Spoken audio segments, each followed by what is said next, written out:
Well, good afternoon, everybody, and thank you for coming again. Archimedes said, or is said to have said, that if you gave him a lever long enough and a fulcrum, he could move the earth.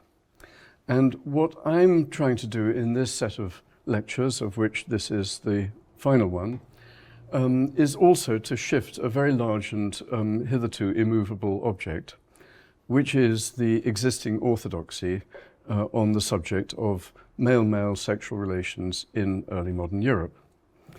The orthodoxy which says, on the basis of apparently very good and solid evidence from places like Florence, that it was, in the period I'm talking about before 1700, it was definitely age-differentiated, adult man, typically young adult man, and teenage boy, that men did not have sex with other men, and that this suddenly changed around 1700, and a whole new pattern or patterns of behavior came in, which are much more like modern homosexuality. And this is what has been called in the, I think I can say in the textbooks, there are books that are treated as authoritative now, has been called the emergence of modern homosexuality. And that is the large, immovable object which I'm trying to shift out of the way.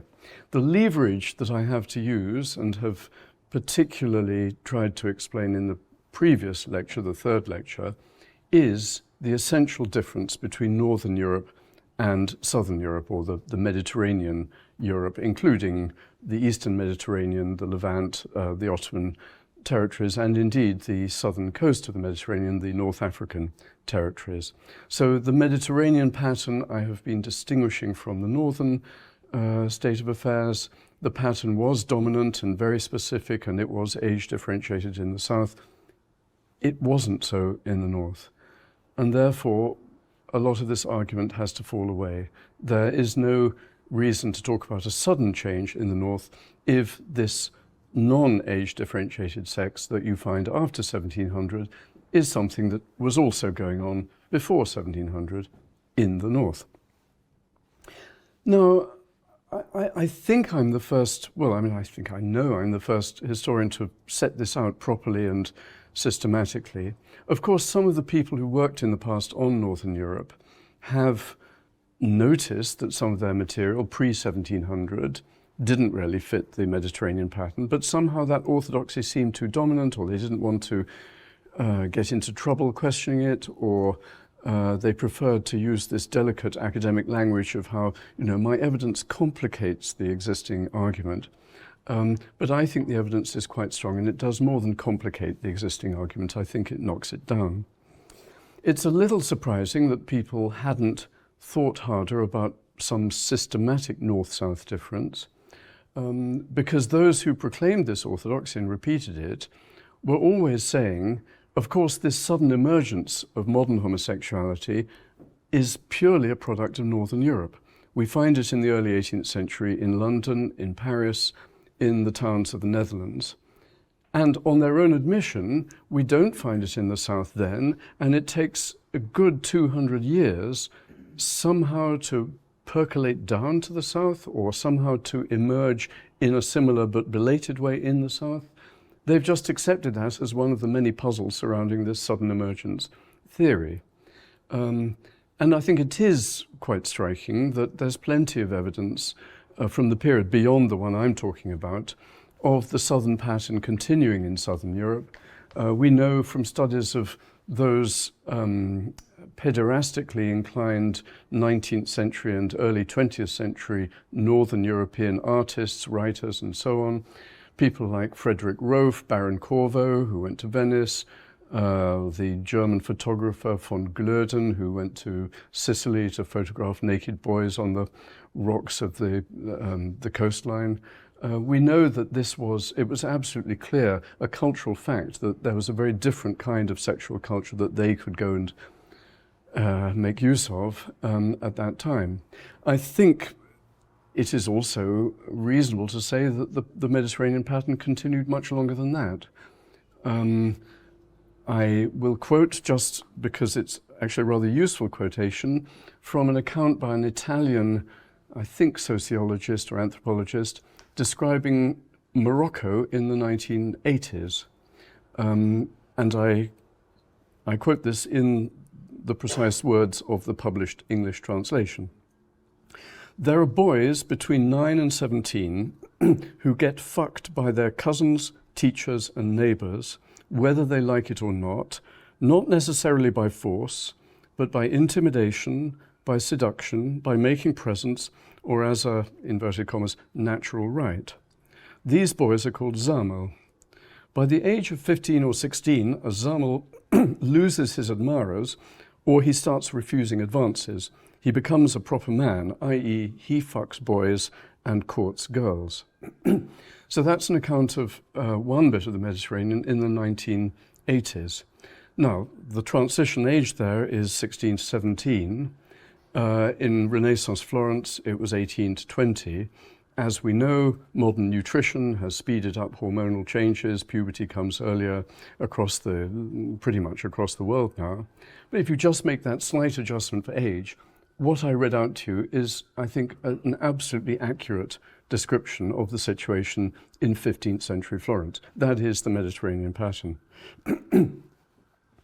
Before I get to the heart of the matter and try to sort of pull together all the threads of my argument, I'd just like to add two more areas of what I think are sort of confirmatory evidence for this general contrast that I've been arguing for between North and South.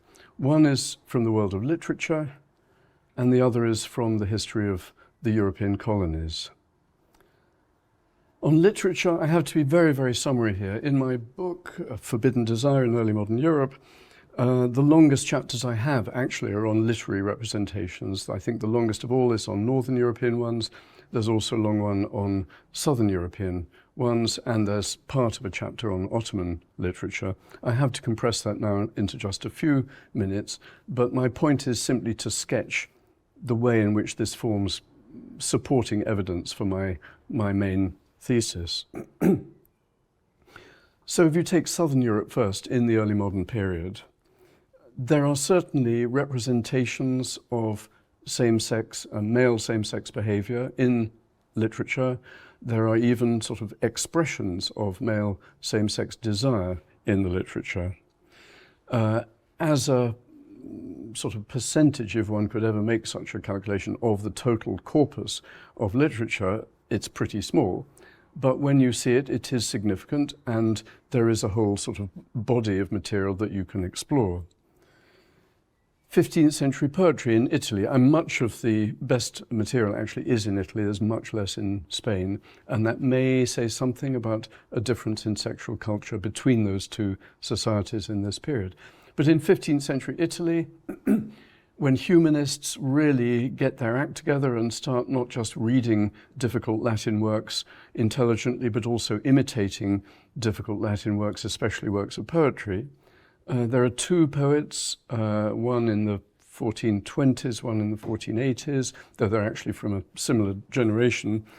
One called Antonio Beccadelli, one called Pacifico Massimi.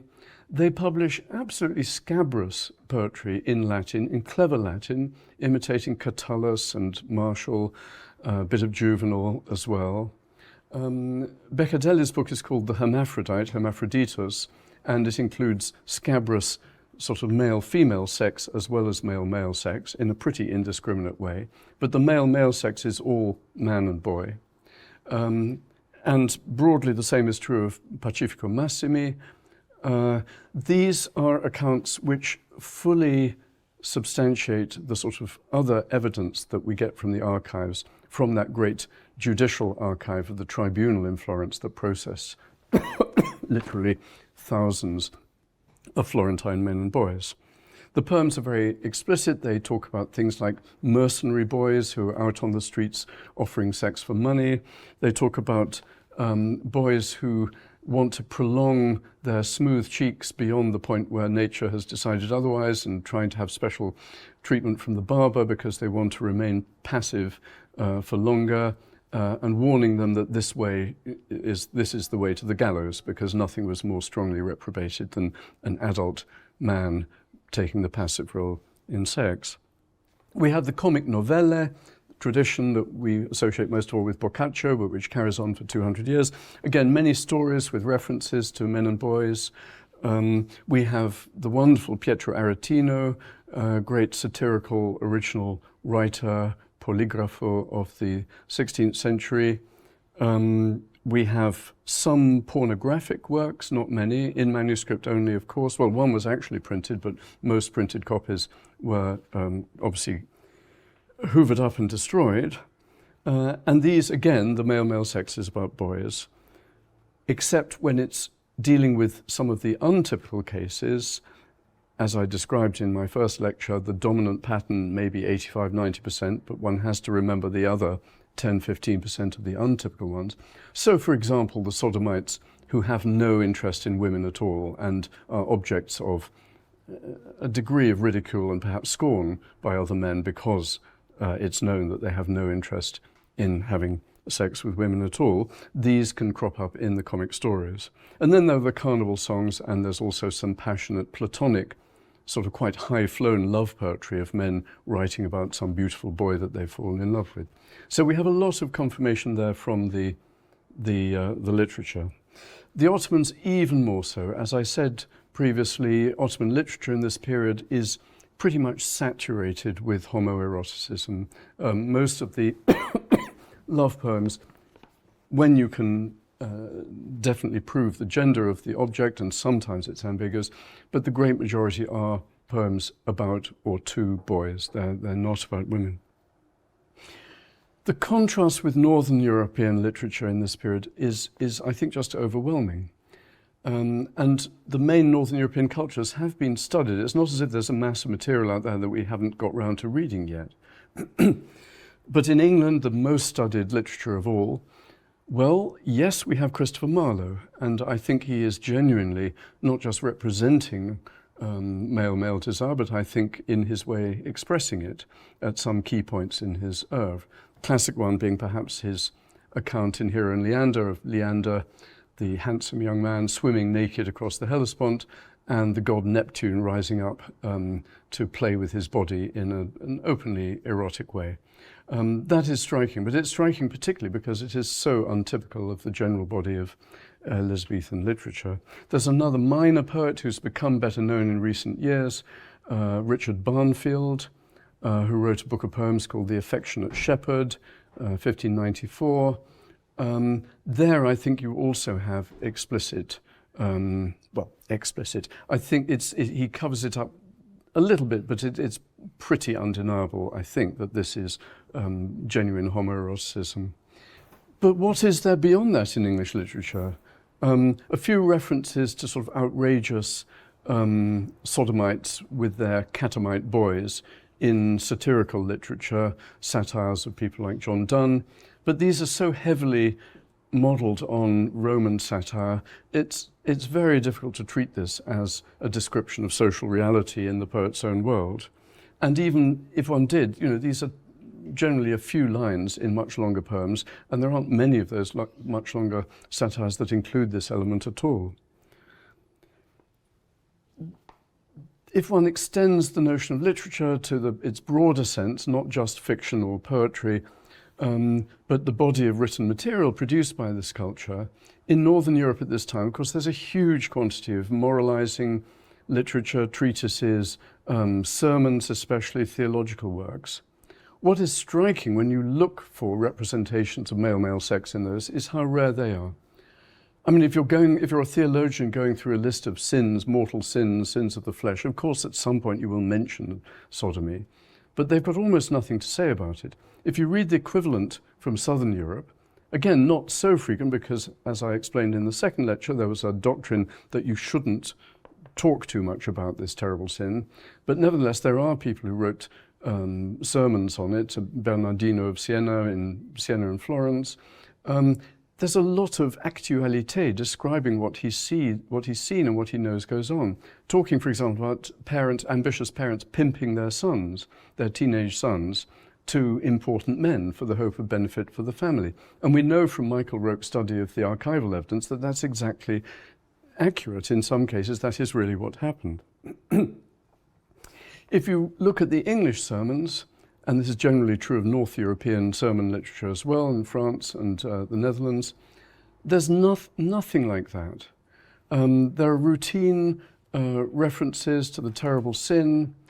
There are uses of the word Sodom, which, as I explained in a previous lecture, are very general references to sins of the flesh, quite often fornication and adultery, not what we would call sodomy. Or indeed, they're just using it as in the passage in Ezekiel, which I quoted, which refers to 4 antisocial sins, selfishness and pride and so on, which have nothing to do with sex at all, let alone male-male sex. So I think the contrast there is really striking. That's one bit of a sort of body of supplementary evidence. The other one I want to look at equally briefly is the history of the colonies of these European societies, because we have colonies in the New World set up by Northern Europeans and one set up by Southern Europeans. Now, it would be wonderful if history had given us a sort of perfect control experiment where we just sort of switch one variable and we get to see how different the result is. Of course, we can't treat this history in that way. There are sort of huge differences and so many differences between the ways in which the colonization worked in these different societies. So again, I think we're down to pretty much just looking at an order of magnitude, where I think there is still some validity in saying that we can find significance in that.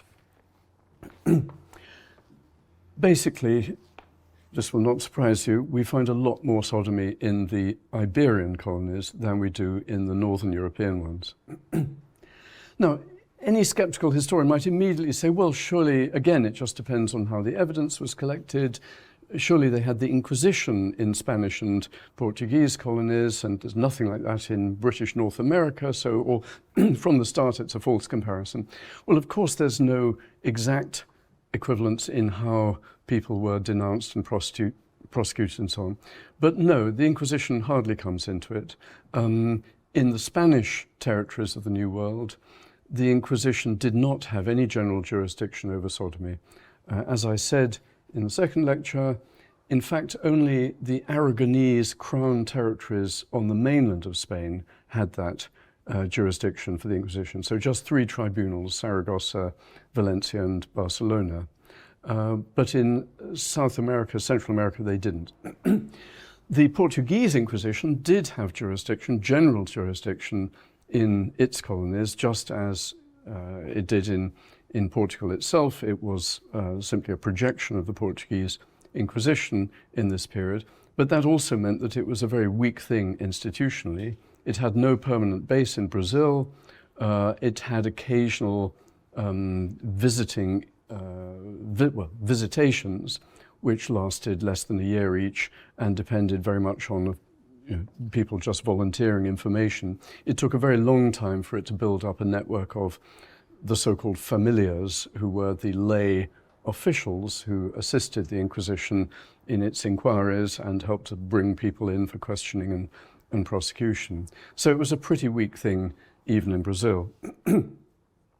Nevertheless, although we don't have completely full records of these things, but in the period I'm talking about, we know of about 90 people prosecuted for sodomy in Brazil, 45 convicted in Peru, which means many more would have been prosecuted initially, and at least 54, probably more, actually executed in Mexico, which means more again, since more than that would have been convicted. Some got off for various reasons, and got off with lighter punishments, and more than that would have been prosecuted in the first place.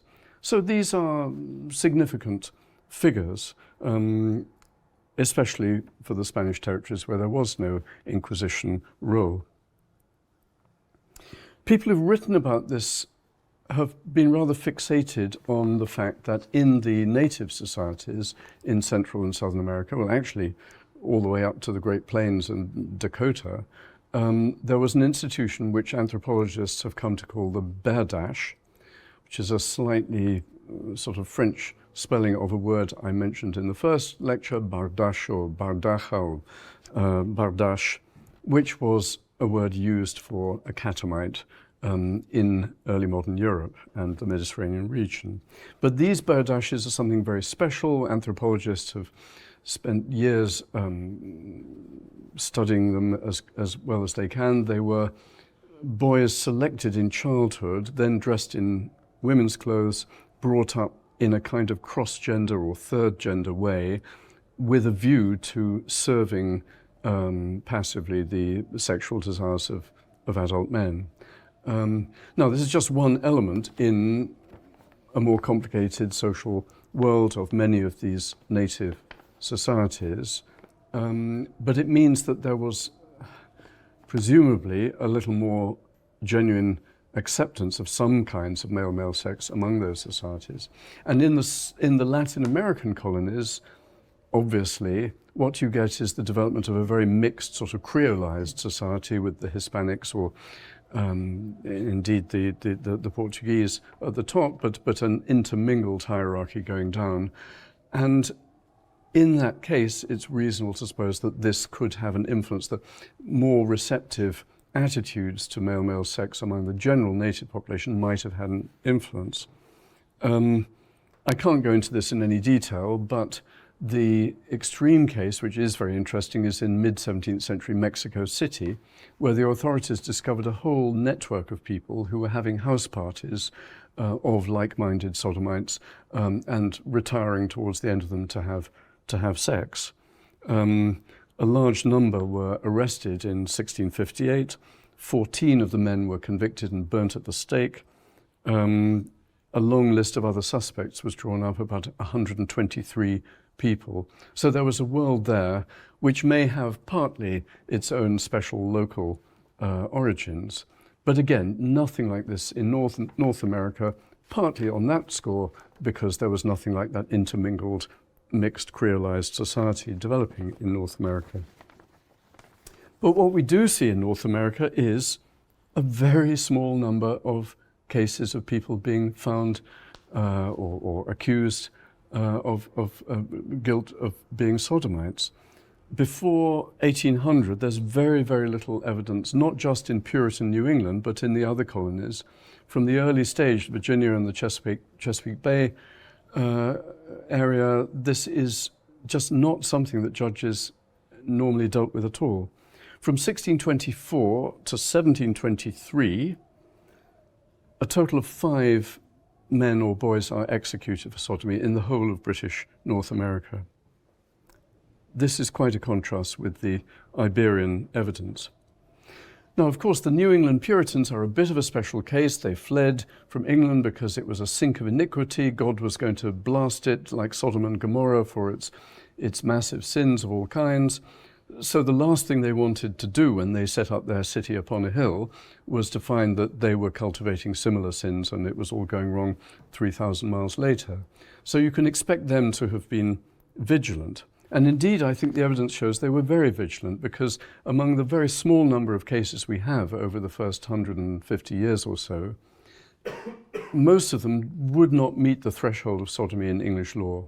They were what I described last week, the sort of grabbing behavior, where a man would sort of improperly grab at another man's genitals, or they were masturbation cases. There are very, very few when the basic English definition of sodomy, which required penetrative sex, was actually met. There's a case in Plymouth, for example, 1636. John Alexander and Thomas Roberts were found guilty of, I quote from the legal record, lewd behavior and unclean carriage one with another, by often spending their seed one upon another, which might mean mutual masturbation, or it might mean reciprocal interfemoral sex. But obviously the investigation could not prove penetrative sex. But they went to great efforts to try to control and punish even this, although it was below the level required in the letter of the law.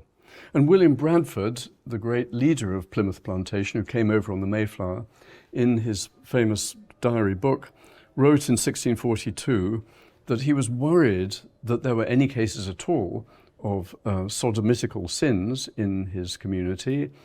He saw it as a very large number. Of course, that was large relative to his expectations and hopes as a very pious Puritan. But he reflected, he said, it's not that there are more evils in this kind, but that they are here more discovered and seen and made public by due search, inquisition, and due punishment. For the churches look narrowly to their members, and the magistrates over all more strictly than in other places. And I think he was right. It was a self-monitoring, self-controlling society in a way that went beyond what you would get, certainly in any large towns back in the homeland of England. So if the Alan Bray thesis, which I discussed last week about the ubiquity of sodomy in English society, if that's wrong about England, as I am convinced it is surely even more wrong about New England. And so it really cannot be used, as Bray tried to use it, to explain the lack of evidence in the records, as if nobody was bothered about such sins. The general lack of evidence is still pretty extraordinary, I feel. By 1750, the population of British North America had gone over 1 million. That's a lot of people for any society in this period. Claire Lyons has done a very thorough study of Philadelphia in the 18th century, the whole of the 18th century, which she says correctly was the most cosmopolitan city in British North America. She's found no evidence of any prosecution for sodomy, not even any accusations in the records of the Presbyterian churches of the city, and those have mostly survived. Not one in the entire century. And nor, for that matter, was anyone executed for sodomy in the whole of Pennsylvania during that century, although several people were executed for bestiality. I return to a contrast I made last week. It's not as if people were too squeamish to execute for sexual sins, not at all. So those are the two areas where I think, evidence just continues to reinforce my central claim about a difference between the North and the South. So let's get back to the basic difference and try to pull the threads together. So in the North, unlike the South, we don't have a given dominant pattern that most people are conforming to. We have a range of behaviors: adult sex, adult boy sex, passive adults, reciprocal sex, and we have some other forms of actual sexual behavior, such as fellatio, which is very, very rarely encountered in the Mediterranean records. And especially we have mutual masturbation, which is much, much more common in Northern Europe than in the Mediterranean. Also common, this thing I've mentioned and spoke about a little last time, this grabbing behavior, the way to initiate sexual contact between two men. One would just sort of grab the other's genitals, plunge his hand into the other man's breeches, or take the other man's hand and plunge it into his own. I mentioned that last week in relation to cruising behavior in early 18th century London, Paris, and the Netherlands. There it might have had a more sort of particular focus. If a man saw another man in the regular cruising grounds at dusk on a summer evening, there was a reasonable chance that that man was there for the same reason. And this was a quick way to sort of find out. And in some cases, clearly from the French evidence, it's clear that part of the point was to see whether the other man already had an erection because he was already so interested and so on. But this grabbing behavior as a general phenomenon in Northern Europe goes all the way back to the late Middle Ages. And in many cases, it just seems to have been a crude way of just trying someone out to see whether they might be interested, or perhaps just expressing their own desire in the most immediate way that might be somehow disavowable if it was misunderstood, as it apparently was. So in Bruges in 1470, there's a man accused of grabbing another man's genitals as they sat in a tavern, and he admitted in the court that he'd done this to other men in the public bathhouses many, many times.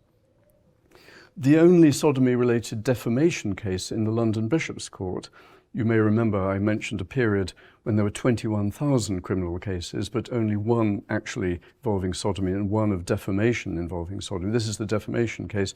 A woman said to another woman that the other woman's husband, lunged at priests between the legs.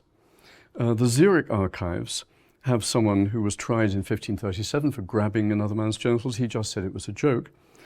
And another man, interrogated in 1547, said, I feel a little implausibly, that, I quote, if he had grabbed at other men's private parts, it was to assess the state of their health.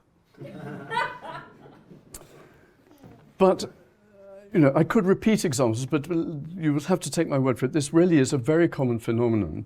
And as I said earlier, mutual masturbation is also a very common phenomenon in Northern Europe in a way that it just isn't in the South. And I think it's worth pausing and just trying to think through the possible psychology of this. What it involves is focusing on that part of a man's body that is the most obviously and specifically masculine. That's the point. Just as mutual masturbation involves whatever it involves very directly dealing with the most masculine part of another man's body and allowing him to deal with the first man's. This is very, very different from the psychology, I think, that's involved in the Mediterranean pattern. We almost never find accounts of men showing any interest in the genitals of the boys that they're going after. That's not the point for them at all. Occasionally there are cases where they may try a bit of masturbation, but it's only as a way of loosening the inhibitions of a reluctant boy. Or very occasionally it ends up with only masturbation because the boy absolutely refused and the man needs some sexual relief. But there's no sense that there would be an intrinsic pleasure, a sexual pleasure, in, so to speak, mutually rejoicing in the maleness of the two people. And I think this ties in with the point I made in the first lecture about how desire evaporates when the boy reaches the threshold age, starts having to shave, but also not just that, but fully developed musculature, voice fully broken, and so on. The point there was that the moment the boy became fully masculine, he ceased to be desired, ceased to be desirable. So the masculinity, which is surely at work in the northern cases I've just been mentioning, is precisely the great sort of put-off element that closes down desire in the southern cases. As I said, boys were desired in the Mediterranean culture for their beauty, for qualities, physical qualities that were always described in terms that applied directly to girls and women. They were, to put it crudely, substitute or honorary girls or women in the way that they were thought of. Now, I say put it crudely, there must be nuances. These men were not blind. They knew the biological difference between the boy that they went after one evening and the woman that they tried to have sex with the next. Surely, you will say quite reasonably, surely they must have experienced their desire as not quite the same. There must have been a significant difference. And of course, all those norms, religious and legal, that I described in the second lecture, were around them, even if they weren't fully internalized or sort of fully in their heads. I mean, clearly they weren't fully internalized, or they wouldn't have ended up doing these things with boys. But if you were in Florence or the rest of Tuscany, or indeed in Sicily, notorious hotspots for male sex, I mean man-boy sex, or indeed almost anywhere in the Ottoman Empire, of course there was a normalizing function to the fact that you knew that a lot of this was going on around you and that other men were doing it, and certainly it didn't have modern identity or orientation implications. It was something you could do if you wanted to. But I'd just like to mention a little speculatively one other factor which I think may have played a part. It's a somewhat delicate matter, and you will not find this much discussed in history books, but I think it does come into the story, which is the practice of men sodomizing women. I mean, anal sex with women. This was extremely common in Renaissance Italy. It was common as a method of birth control. That may be true of a large range of European societies, but also because the church forbade sex on the fasting days of Friday and Saturday. It was a substitute for those days, and for the whole of Lent. So Fridays and Saturdays, that's 104 days in the year. Add the weekdays of Lent, you're up to 124 or something. And then there are some other days as well. But just because of this attempt to get round the rules of the church, already there is a large element of the male population that is resorting to a different method of sex on those occasions. It might be a little flippant of me to make a comparison with President Clinton and Monica Lewinsky, but you can imagine a Renaissance Florentine saying to his confessor, you know, I did not have sex with my wife on Friday. Anyway, this was an alternative way of doing it. And there were other cases, obviously when the woman was menstruating. Folk wisdom had it that it was dangerous to have vaginal sex on the full moon, or indeed in the hottest part of the year. So well over a third of the year, a third of the days in the year might have been days when people... Anyway, we have enough evidence, not a lot, but enough to say that this was actually a very common practice. And that surely would also have had a normalizing effect. If a man is living in a society where that kind of sex with a woman is generally taboo, then sodomizing a boy will seem very deviant, a very different kind of sex. But if men are quite normally having that kind of sex with their wives, you can see how this would sort of change and soften attitudes in some ways. Anyway, let me draw the threads together. In the South, I'm arguing the dominant pattern was not essentially driven by desire for boys as males. It was desire for boys as available substitutes for women. But in the North, it was desire for males as males, whether it was a boy or an adult man. You might expect at this point to say, well, I've cracked it now, and so I'll distinguish. They were basically heterosexuals in the South who could also do homosexual acts, whereas in the North they were homosexuals. I'm still going to keep away from the modern vocabulary, so let me just invent two terms which will be sort of clean of modern connotations. Let me talk about same-sexuals and other sexuals. A same-sexual man would be someone whose sexual desire was primarily or exclusively for someone of the same sex, whether man or boy. An other sexual would be someone whose primary sexual desire was, or primary or exclusive, was for someone of the other sex. So just to keep things simple, that's what I'm going to use. So the same sexuals, I'm arguing, are the people who turn up in the records as the sodomites of Northern Europe. And these are doing things that they do before 1700 and after 1700, and with appropriate changes and social cultural developments of many kinds. I'm not saying they're the same as modern homosexuals, but I believe they are the forerunners in some continuing tradition of what later becomes modern homosexuality. Various types of behavior. As I said, there's no dominant pattern. Some may indeed be obsessed with boys, some may be passive adult males, some may be reciprocal, some might want to adopt a sort of feminine or effeminate persona and so on. I'm not saying there's a dominant pattern, but I'm saying that those types of sexual conduct are primarily driven by being having same sexual desire. In the South, the dominant pattern essentially is maintained by other sexuals who've just discovered that boys will do in the absence of women. These are not the forerunners of modern homosexuals. But as I keep saying, the dominant pattern is not exclusive in the South. There is the other section of that population of sodomites, the 10 or 15% in the records, who don't fit the dominant pattern, who do the things that are regarded as positively deviant by the standards of sodomites in Southern Europe. Above all, the passive adult males, that is viewed as the most shocking thing of all.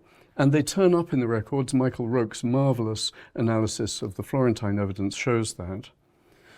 Those, I would say, are simply the Southern equivalents of the Northern same-sexuals. These are same-sexuals in the South. They're pretty similar. The category of behaviors is very, very similar. They are just the brothers, metaphorically, of the ones I've been talking about in the North. But of course, in the South, they're harder to see because in daily life, they're hidden under a much larger number of the regular sort of dominant pattern Mediterranean sodomites, who I'm calling other sexuals, who are indeed, to go back to the old distinction, just doing acts. So I think we get rid of that non-problem of the sudden emergence. As I've said, in Northern Europe, there is no sudden change around 1700. The problem was made much worse, I think, by Foucault setting the terms of the debate very early on, setting up some binary contrast between modern homosexuality and something pre-modern sodomy or sodomitic activity.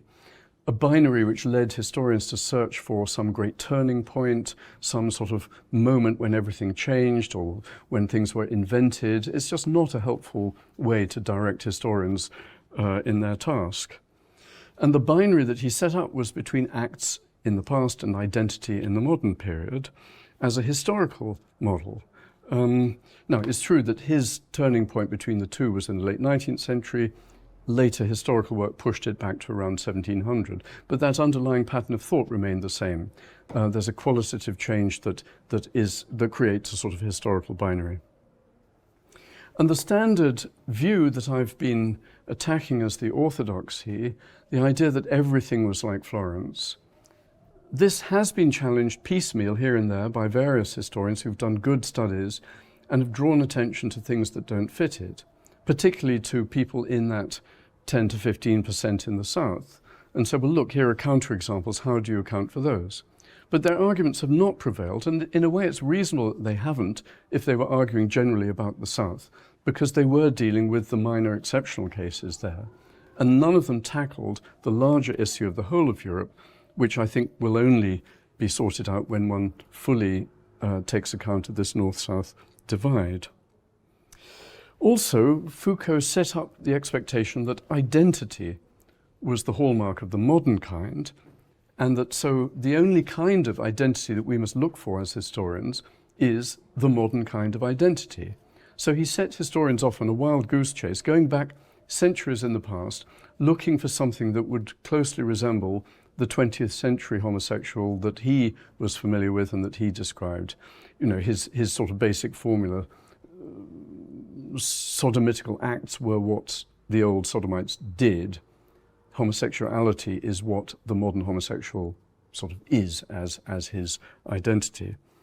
And this, I think, again, put the historical debate on a false footing, sending people to look for a peculiarly modern kind of identity.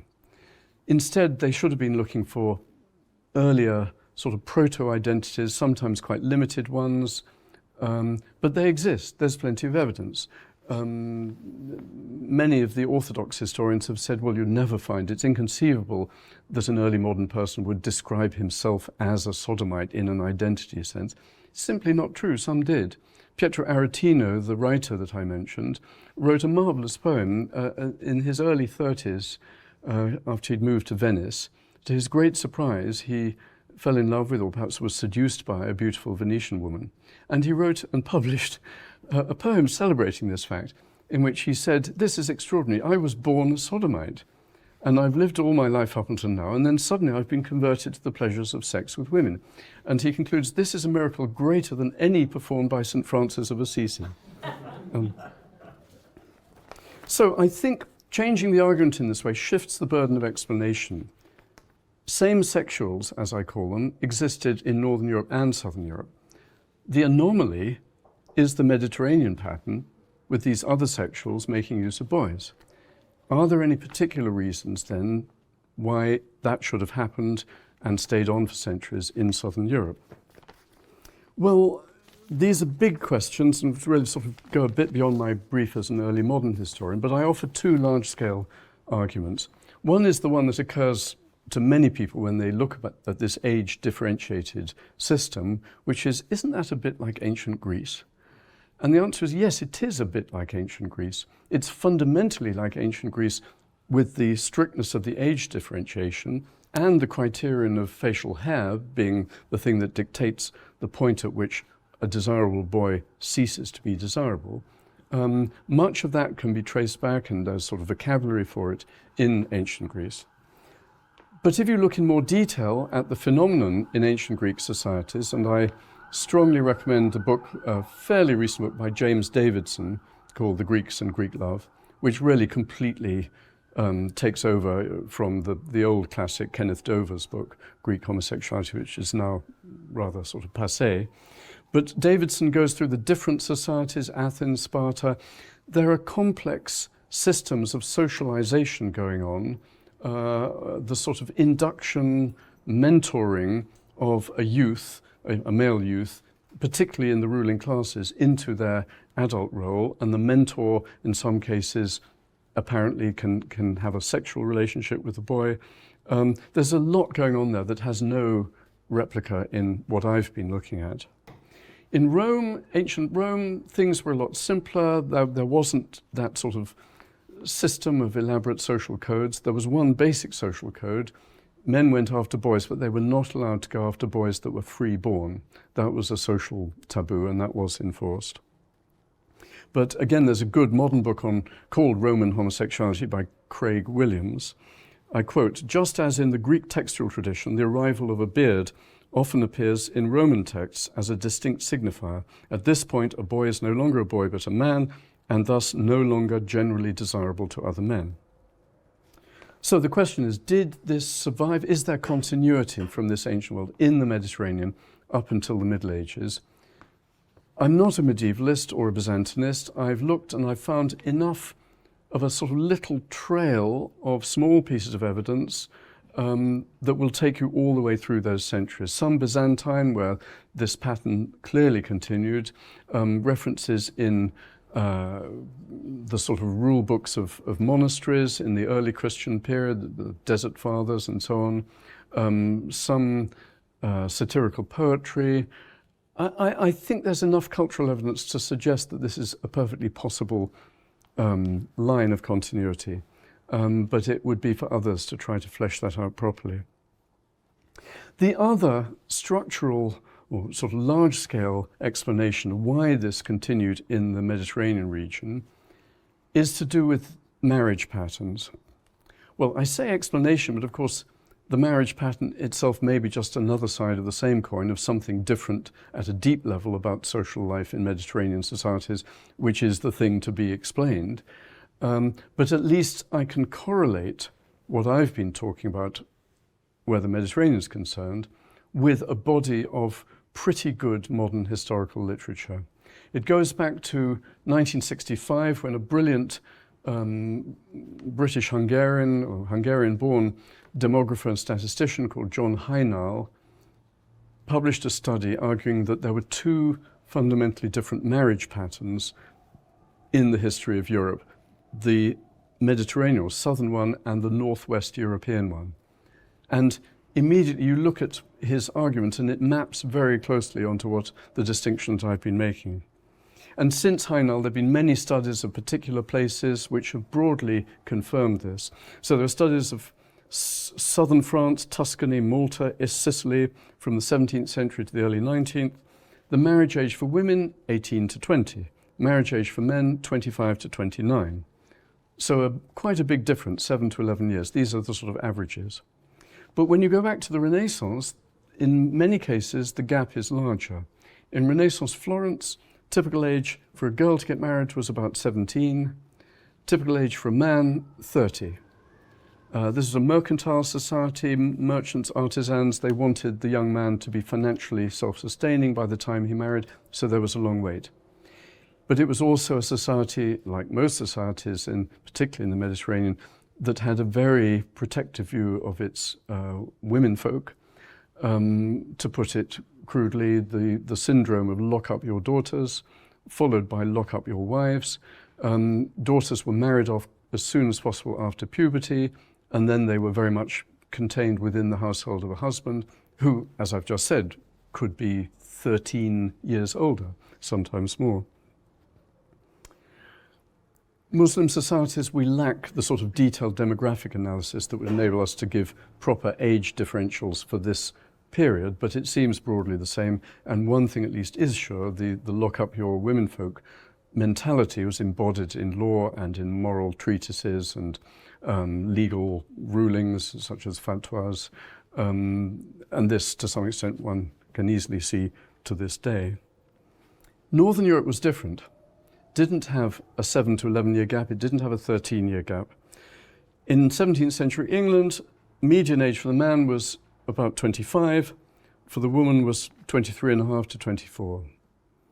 Study of villages in Germany, different parts of Germany, finds that rural men would marry between 27 and 28.5. Their wives would be between 24.5 and 27. So the gap comes down to 2 to 3 years. And this is pretty general across Northern Europe. They're marrying in their mid-20s typically, or mid to late 20s. And the other big difference that Heinel noticed was there are many more single people, many more single women, but indeed men as well. Of the whole population, male and female, more than 20% never married. And this is striking. The poll tax data for 1377 in England, which are very thorough, nearly a third of all the women over 14 were single. In Prato, 5 years earlier, 1.5% of lay women, that's excluding nuns, 1.5% of lay women reached the age of 30 without getting married. So there's a huge difference there. To be a single woman in Italy throughout the Renaissance period was very, very rare, unless you'd gone into a nunnery, and that's another story. In Northern Europe, there was more freedom for courting. Women could go out on festival days and meet men quite freely. They could go into taverns. There was quite a lot of mutual courting. And one consequence of this and the closeness of age is that social historians have established there was a lot of what they classify as companionate marriage. And the closeness in age would be, no doubt, a factor in that. So for a young man in his 20s in Florence, what were the possibilities of having sex? His age cohort on the female side was basically not available. People of his age, the girls had been married off at 17, 18. None of them was around as an unmarried woman at 18 and at 20, and if they had been, they would still have been under very close parental control. There are prostitutes, and this is not an insignificant factor in early modern towns. Indeed, there are municipal brothels. It's, of course, wrong. It's a sin. You have to confess to your father confessor. The general public view is that it's okay for young unmarried men to go to brothels. It's absolutely wrong for married men to do so for reasons that are pretty obvious. But even so, although the cost was not high, it was only a percentage of a labourer's daily wages, I suppose there's a difference between having your sex for free, as you could with a boy, and having it for a charge. And after the advent of syphilis, particularly at the end of the 15th century, there is a folk belief which is very strong that this is what you get from women, but you won't get it from having sex with a boy. And despite obvious evidence to the contrary, which occasionally surfaces even in the legal records in 16th century Italy. And also just the cultural factor. Once this is embedded in the culture of men, if you had been, to coin a phrase, on the receiving end of male-male sex when you were a teenage boy, you might have just got used to the idea that that's how the world works, and when I'm over the age of 20, it'll be my turn to do it to teenage boys myself. There's one final problem here which I find more difficult, which is to explain the cult of boys in Ottoman society, which was stronger and carried on longer. If the basic pattern is the one I'm describing as Mediterranean, then you would expect all of that also to be ultimately acts-based and transactional. But there are so many cases of Ottoman men who did get married, had sex available with women, and yet continued to court boys with love poetry and so on. And I think, the phrase that I've seen that helps to explain this is that this was so embedded in the culture, they were following a kind of cultural and social script which had been laid down and which they had sort of fallen into. It had helped to mould their behaviour. And that I find an interesting, rather paradoxical conclusion, that there perhaps a sort of transactional, acts-based model of sex, Ottoman men having sex with boys just like their Florentine equivalents, had taken on a life of its own to the point where it was more than just acts and actually involved a sort of emotional commitment and emotional interest of many kinds. But I think in the end this is what you find when looking at human sexuality. It doesn't fit simple cut and dried patterns. Everything I've said may be too crude and cut and dried to match the reality, but it's the job of a historian to try to draw some patterns that make sense out of the evidence. I'm not confident I've got everything right, but I am confident, if this doesn't sound too bullish a note to end on, that a lot of other people have got a lot of things wrong.